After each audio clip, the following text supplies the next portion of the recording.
What you're about to see is a webinar that could potentially change the way that you look at your business with significant tax savings. Spend the time, take a look at it, understand the information, and then reach out to us as soon as possible. Thank you for taking the time out of your day for joining us in this Blackboard session of entity selection and tax savings. My goal here in these few minutes, as we're going to move fairly quickly, is to enlighten you on a better way to operate your business.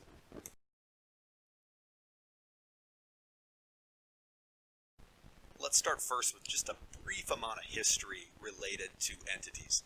Obviously, we've got federal and state entities, and you'll notice with this Venn diagram that every federal entity is considered a state entity, but not vice versa.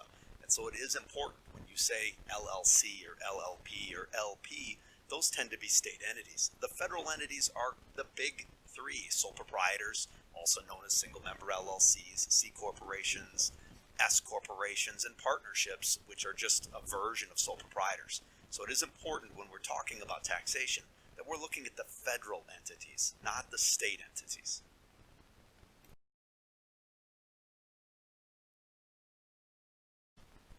Let's start with the first entity, the sole proprietor. Many people know them to be single member LLCs, but remember, statewide, it's the LLC. The feds don't actually have an LLC in their arsenal. They consider them disregarded, also known as a sole proprietor. Next up are the C corporations. These are those publicly traded behemoths. These are your Apples, your Googles. They tend to be C corporations, many different shareholders. We do put it on this list so people can kind of get an understanding of how it works, but we will disregard this entity a little later on, and you'll see why very quickly when we start to explain the pros and cons. And then finally are our S corporations. That is our subchapter S, our small business corporations.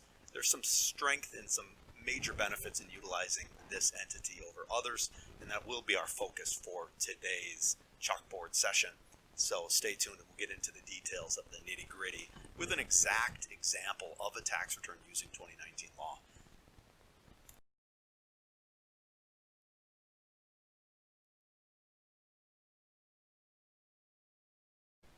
Now briefly, let's take a look at some of the pros and cons of each one of these entities.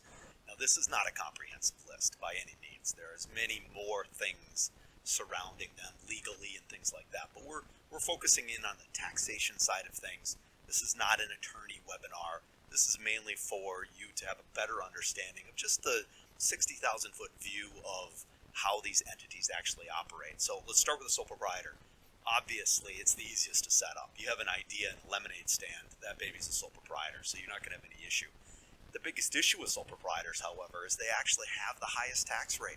You pay the largest amount of taxes per dollar of profit than you possibly would.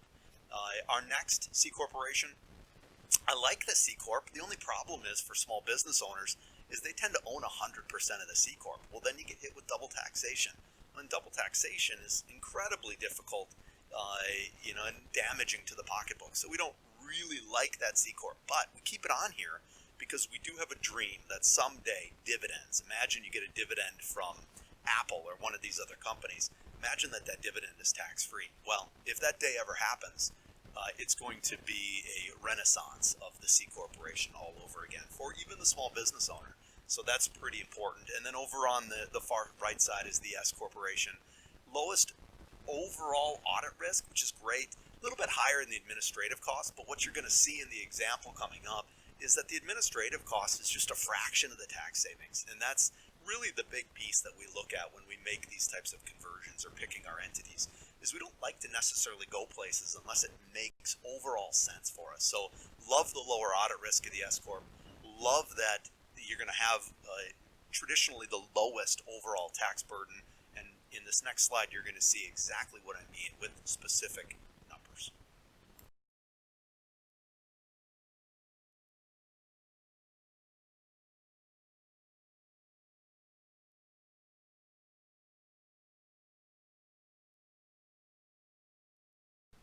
Now we have a chance to get into a real numbered analysis using actual numbers from the tax return.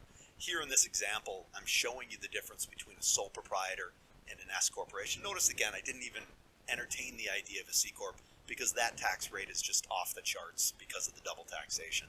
The sole proprietor, Schedule C filer, part of the personal return, we do like it when we don't have a lot of profits, because why pay the money for administrative costs when you don't have the profits to justify the complication? But you can see in this example, two identical companies. One's a sole prop or a single member LLC. The other is a S corporation. Now, one of the things that you're going to notice is that they're using the same numbers: 150,000 gross, 20,000 expenses. Net income roughly 130. Now you'll notice on the S corp, why is the net income a little less? Well, it's over on the S corporation side. It's required that we have a reasonable W-2. We're not going to touch on that yet. That's coming here in the next couple of slides. But here's some real numbers that you can actually see. Take a look at the FICA tax row in the comparison between the sole prop and the S corp. Night and day with a $40,000 W-2 over on the S corp. Not a big maneuver or change in the actual income tax. So that's important to realize that the S corporation, the tax savings tends to not come from income tax. It's actually coming from self-employment tax, also known as FICA tax, but pretty heavy savings. And those savings can vary. They can grow. Obviously, the numbers are bigger, the savings are bigger, and vice versa as well. So it's super important to understand that by doing things properly, and this is completely legal, we can make a maneuver and switch somebody from a profitable sole proprietor to a profitable S corp, have a reasonable W-2, and possibly save $10,000 in taxes. This is an exact example based on a true tax return. And so you can see it's virtually a no-brainer if we can see people that are in this type of an environment.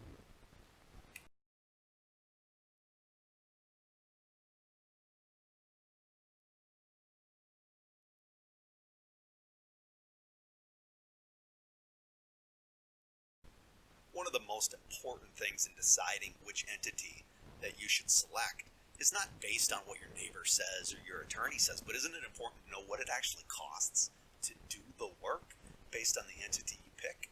Well, take a look, right? If somebody walks into our office and says, I've got a small business to add to our existing personal return, well, that is going to be about $200 more just to file those separate forms. It's not that egregious or expensive for the individual business owner. When we move to an S corporation, however, it does get more expensive. Why? Mainly because we've got payroll now. We've got separate financials. We've got separate tax returns. This is just not part of your personal return. However, if we're going to save 10 grand in this example, then I might spend $4,000 in operating. I'm still putting $6,000 of money that I didn't have before in my pocket. This is something that we look at as a no-brainer. People that are in any form of industry, service, manufacturing, doesn't matter. We just have to take a look at that reasonable compensation figure. And that's really the most important piece when we're dealing with these S corporations, is picking the right amount of salary for you.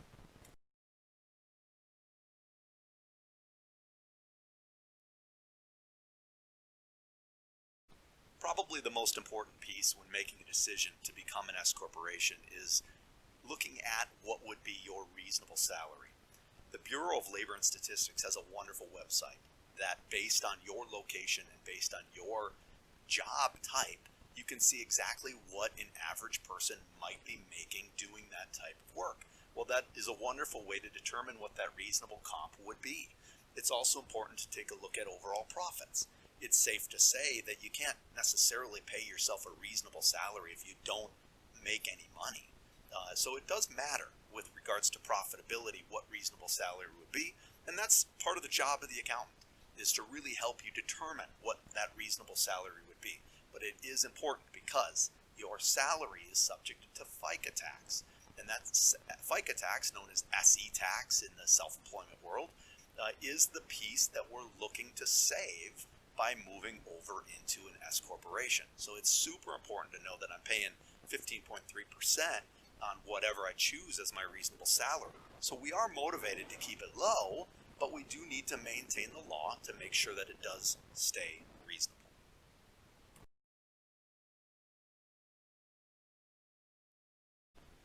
It's also important to understand arguments. that people will have when looking at entity selection.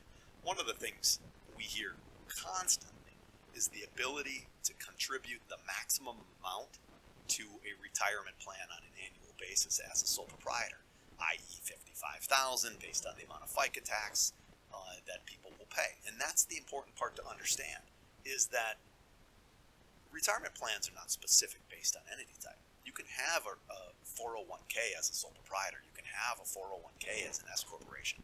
What's important to understand is that retirement plan contributions are very dependent upon the amount of FICA tax someone would pay. So if you understand the logic, why would I pay an extra 15.3% for the right to fund a retirement account only so that I will later pay tax on that retirement account and the earnings that it had?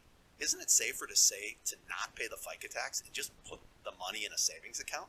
You can buy Apple stock in a retirement plan. You can buy Apple stock not in a retirement plan. It doesn't really matter. So you do have to look at the overall tax plan. And that's when you're working with the right accountant. They're going to look and they're going to evaluate these things for you.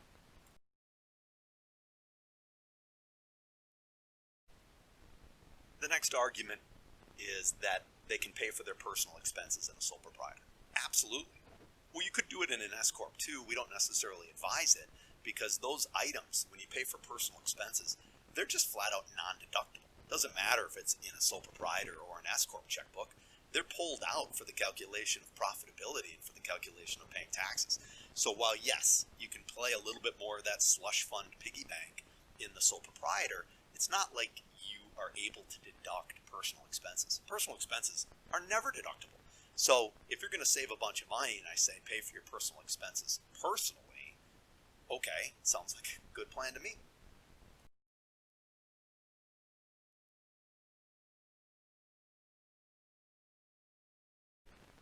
Okay, I know we went through this pretty quick and I appreciate your attention for the last few minutes. But to summarize, it's important that you understand that it's the federal entity that's going to determine your taxation. It's not the legal entity as determined by the state, but it's actually how the IRS actually views that entity on their records. It's important to remember the pros and cons of each, right? Sole proprietor, simple to start, low administrative costs, but the highest tax burden for profits. While the S corporation, a little more on the administrative costs, but the tax savings from the FICA side of things covers those costs. It's super important to understand those things. And just remember that the S corp is going to provide the best outcome for active income. It's not for rental properties. This is for things when you're trading your time for dollars or your merchandise for dollars. That's really what the S corp is designed for, and that you have just as good of the retirement benefits in that entity that you would have in any other type of entity.